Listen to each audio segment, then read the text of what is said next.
Okay, friends, I'm starting our episode today with something really important that I want to share with you. I believe that group programs, workshops, and retreats have the power to change and heal the world. Now, I know that sounds a little dramatic, but hear me out for a moment. When any sort of group program is masterfully crafted and facilitated, the participants in the program become a community where members respect each other, a community where people feel seen and heard and even cherished, where they know their needs and their voices are important and valued, a community of honesty and vulnerability, where the imperfections and the wounds of life are normalized, and because of it, shame becomes mitigated. A community where members get to shine without feeling that they're taking up too much space. A community where there is enough for everyone. When group programs are masterfully crafted and facilitated, the group community becomes a place where misaligned family dynamics can get corrected, and also where new interpersonal and group dynamics are modeled and embodied. What I'm trying to say here is that masterfully facilitated group programs literally become a reinvention of community itself. And healthy, respectful community where each person feels invested, as well as invested in the welfare of others, whether those communities are our family communities, our school communities, our religious communities, our neighborhood communities, our government communities, or global communities and beyond. This is the way for the world to heal. This is something the world really needs, especially right now. And all of this is one of the many reasons why I am so passionate about training leaders how to craft transformational curriculum and how to facilitate group experiences with depth, with ethics, and with gravitas. Group programs, yeah, it is about our personal satisfaction and success and our clients' personal satisfaction and success. But groups are also very much about our collective liberation. In today's episode, I'm going to share one of a number of important aspects that will help you co-create beautiful community inside of your groups, community that will hopefully have a ripple effect out in the world. And what we're looking at in today's episode will also very much help your retreats, your workshops, and your group programs become more dynamic, more engaging, more powerful, and more transformational, with your participants much, much more likely to leave and actually take positive action in their lives. And it's all about what I call the 5 facilitation modes. These are different formats of facilitating or teaching that you want to be considering when you are putting together your curriculum and your content exercises. And also, you want to keep these 5 facilitation modes in your back pocket for when you are facilitating on the spot, should you see that your group needs to change facilitation modes. In my nearly 25 years of experience as a facilitator, and in the retreats that I've led, which has been hundreds and hundreds, I've learned that having a healthy balance of these 5 modes creates a learning environment that nurtures true growth and transformation for participants while also fostering positive community. The balance of these 5 facilitation modes is going to look different at every retreat, depending on how many people are in the room, who is in the room, how much time you have available, what your subject matter is, etc. But no matter what, you want to be integrating at least 2 or 3 of these 5 facilitation modes in any group experience that you create. Each mode activates a different learning pathway for your clients, and it's the combination of all 5 of these learning pathways that allows for a deep integration on the subject matter that you teach. As I share about the 5 modes, you'll definitely recognize some, if not all of them. But I promise you, even if you recognize them, you likely haven't been using them intentionally or masterfully enough in your programs and curriculum. And my hope is that through our exploration today, you're going to become even more intentional and effective with each of these 5 modes. Before I jump into the 5 facilitation modes, I wanted to let you know about 2 upcoming opportunities that I have for you if you're leading groups and retreats and you want to improve your curriculum, your group exercises, and your facilitation skills. The first opportunity is the life-changing courses training. We start in the beginning of April, and this is an intimate 10-week training where you have direct access to me the entire time to help you articulate your thought leadership, develop your ideas and your curriculum, craft unique and potent somatic and experiential exercises to go along with your curriculum and your teaching points. This is an opportunity to get really clear on what components you want to include in your program, what bonuses to include, how much to charge.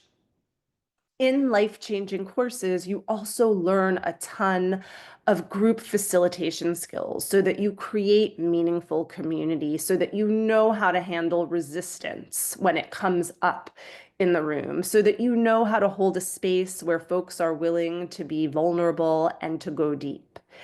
And in life-changing courses, you also get instruction from me on how to market your group program.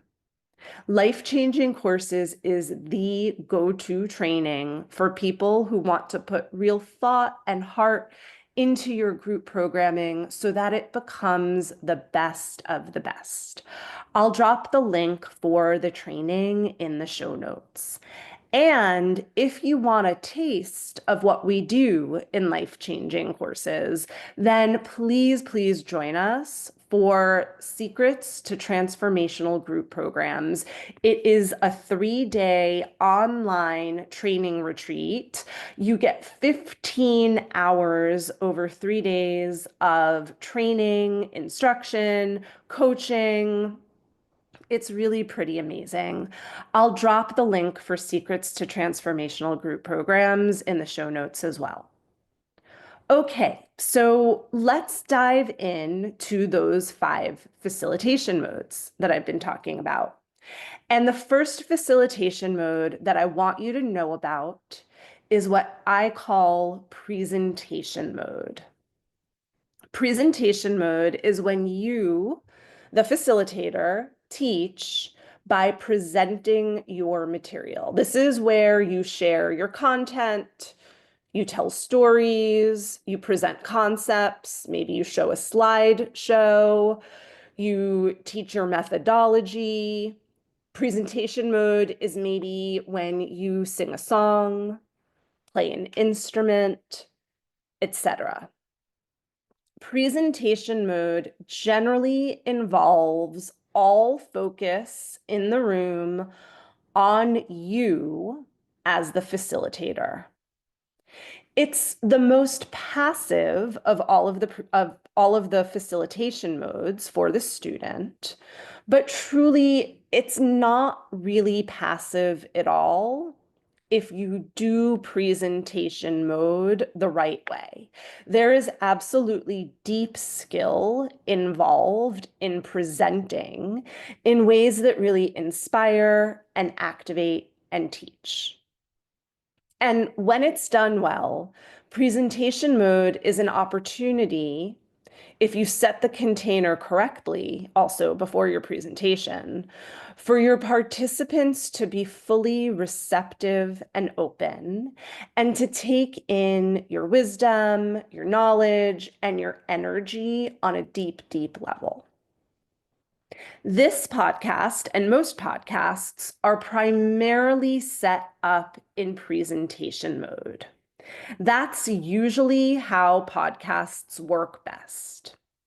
And while I love presenting and straight up sharing my wisdom, my knowledge, my expertise, and my opinions, as I do in this podcast, I would never, ever lead a group in person or online, or even in a home study that was in presentation mode only. That's because, as I said earlier, for the most effective learning to happen and to ensure that action gets taken on your participants' goals, you need more than just one facilitation mode. So let's take a look then at the next facilitation mode. I call it solo work mode. Solo work mode. This is facilitation mode 2. Solo work mode is when you assign work to your participants to do on their own.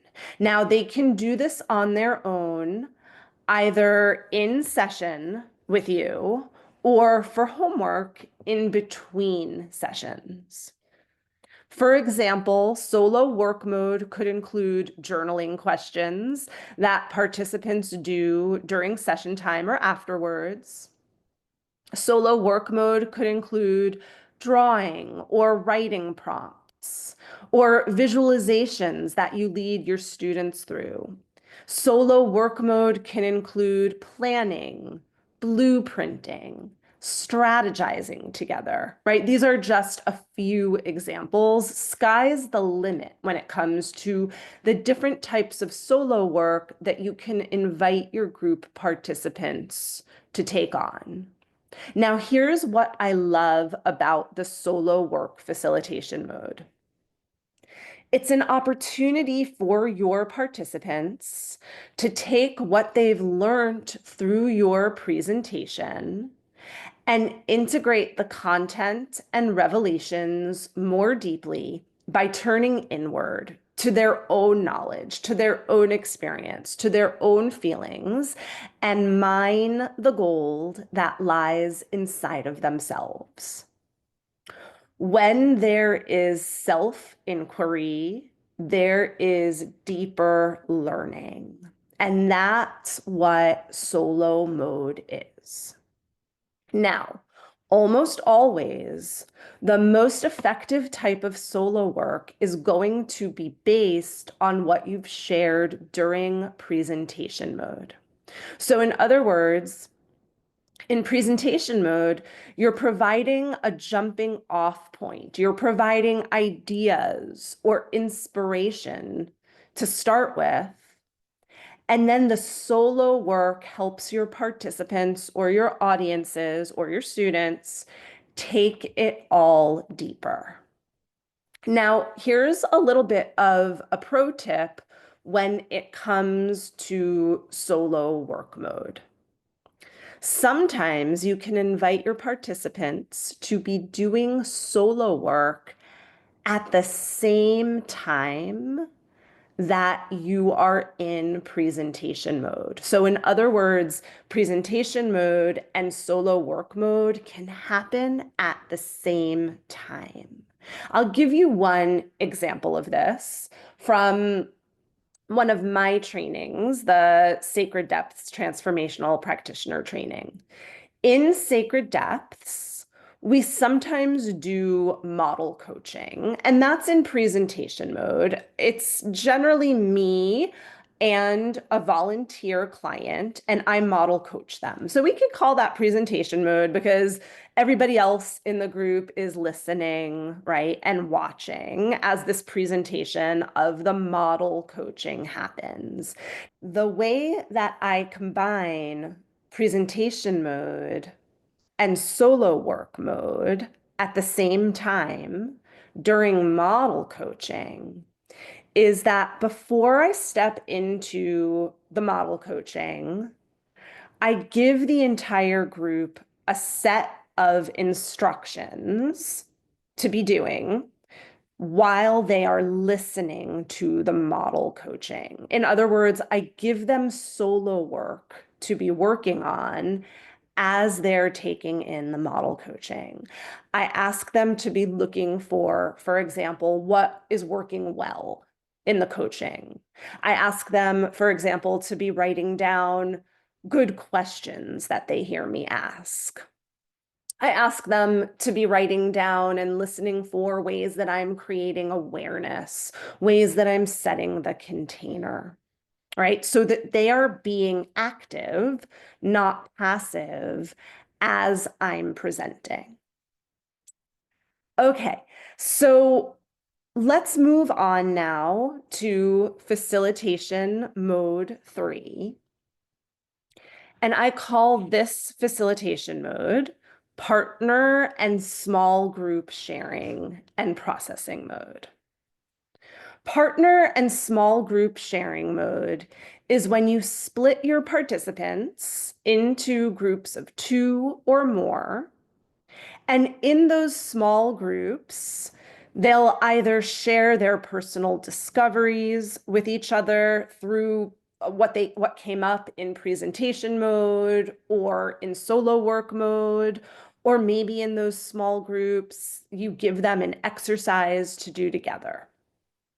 For example, small group sharing could include general sharing and reflecting on content that's come up. It could include brainstorming as a group, etc. Another example, in Sacred Depths, we often do small groups to practice coaching techniques that people have learned in the program. Partner and small group sharing and processing mode is an opportunity to have intimate and extended time to process deeply, to be seen within the smaller group, to be witnessed. It's an opportunity to be given peer feedback. And it's an opportunity for individuals in the group to hold space for each other. All of this helps build the community container. It helps for more processing time because oftentimes you're going to want to spend more time for the group to process certain ideas. Small groups give individuals more opportunity to speak. It does so much. And, oftentimes people think that small group sharing, oh, you just put people into breakout rooms and that's that. But I want you to consider that there's actually a lot of skill involved in setting up breakout rooms. You, as the facilitator, need to know which moments are the right moments for breakout groups. As the facilitator, you want to determine, should this breakout group be a group of 2 or a group of 3 or 4, etc.? What's going to be most valuable right now? When you go to create these small group shares, you want to think about the timing of those shares. How are the shares going to happen? You're going to want to think about, as the facilitator, should I hop in to the breakout groups and see what's going on there? Or should I not, right? So there's lots of decisions that you as the facilitator are going to make in this facilitation mode. All right, let's move on to facilitation mode number 4. This one is full group sharing and process mode. So in full group sharing and process mode, that's when you, the leader, facilitates a group discussion with everyone. This facilitation mode is an opportunity to bring the entire community together as one unified group. It's also an opportunity to give individual participants feedback on what they're learning, on their ideas. Full group sharing is an opportunity to activate deeper processing by allowing participants to be seen in their shares by the entire community. It's an opportunity to normalize shared experiences and also to leverage individual experiences so that the entire group can learn from those individual shares and experiences.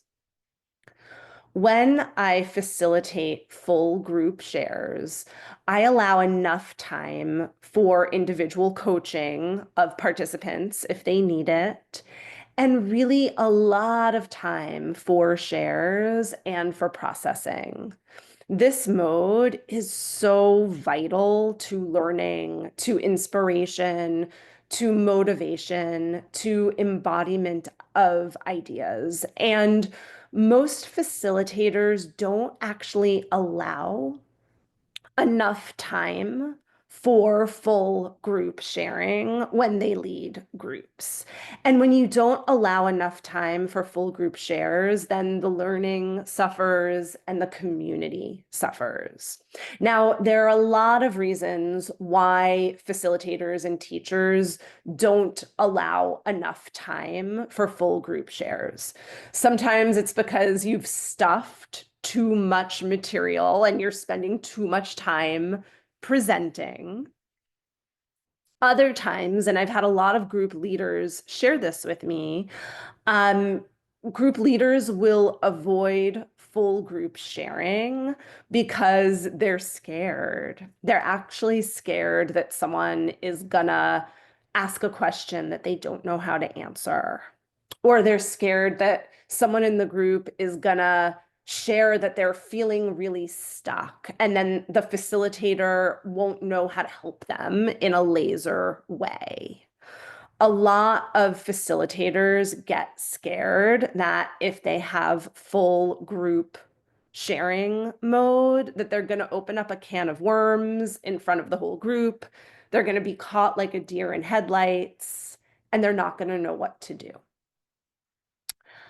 If this is you, I really want to encourage you to lean into more full group sharing time for all the reasons I shared. It really just makes everything better in your group work. And I'll tell you, when I encounter someone sharing in the group and their share is that they're feeling stuck or they're feeling resistant, I don't get scared. Instead, as the facilitator, I get excited. And I'll tell you why. Because when someone in the group shares that they're feeling stuck or resistant or confused, I know that it's an opportunity. It's an opportunity for me to not only support this individual who needs help to help them grow and transform, but it's actually also an opportunity for me to more deeply support everybody in the room who is witnessing this person asking this question.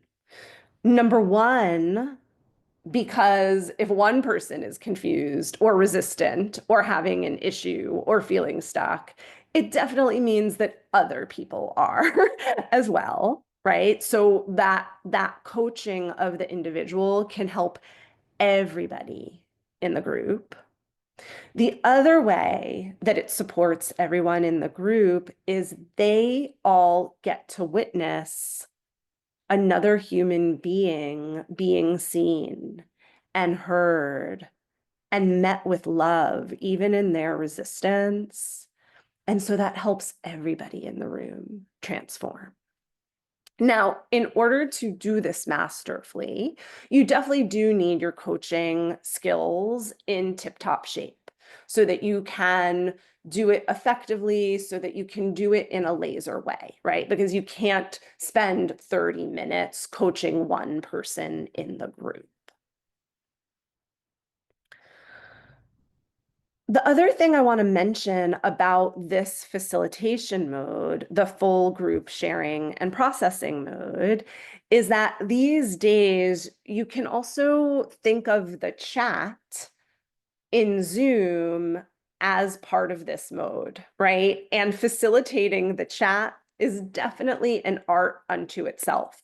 But if it's done well, it can serve a lot of the things that we've been talking about for this facilitation mode. It can help your community feel more connected if the sharing in the chat is effective and productive. It can help normalize shared experiences, and it can be a way for people in the group to share their wisdom.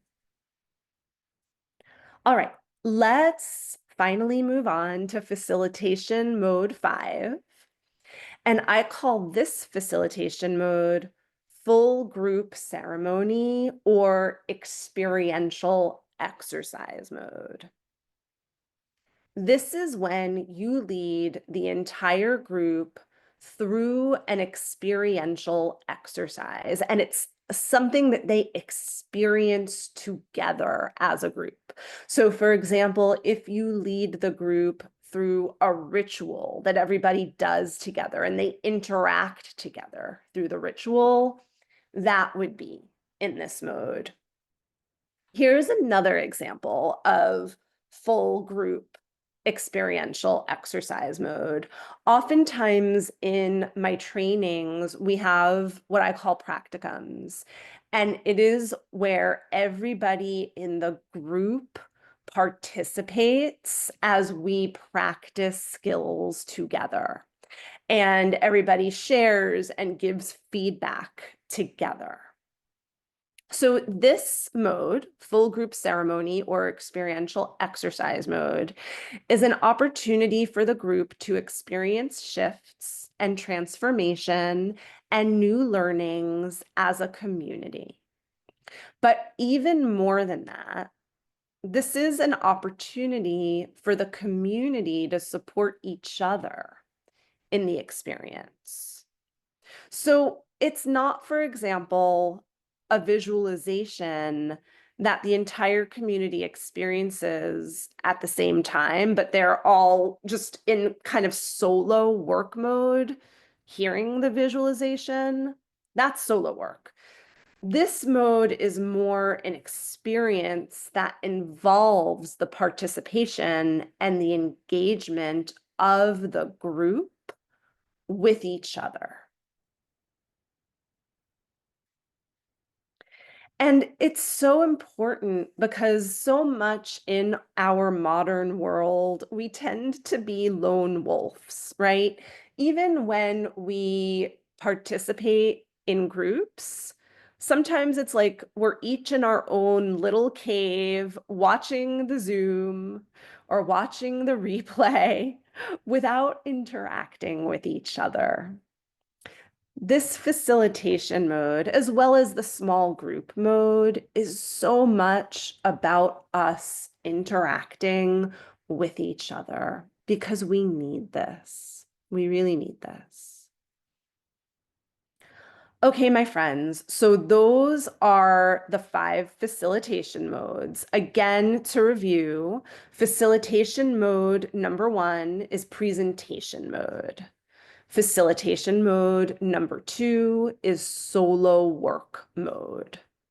Facilitation mode number 3, partner and small group sharing and processing. Facilitation mode number 4 is full group sharing and processing. And finally, facilitation mode number 5 is full group ceremony or experiential exercise mode. Now, this is important. In addition to finding the correct balance of these 5 modes in your groups, right? Because, like we said at the beginning of this episode, every group, every retreat, every program is going to have a different balance of these 5 presentation modes. So, in addition to finding the correct balance, you also want to make sure that you are using the modes in the right sequence. The order that you put your facilitation modes in can sometimes make all the difference in the level of learning and engagement that takes place in the room.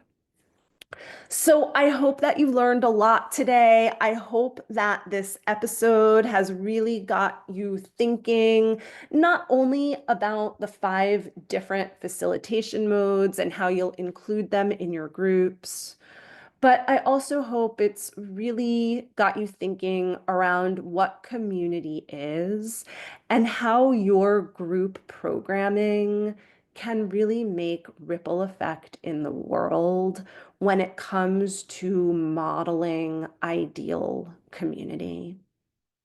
As always, it's been my honor to share all of this with you. If you enjoyed this episode and found it valuable, please share it with a friend who could use the information. Please give us 5 stars also if you've loved it.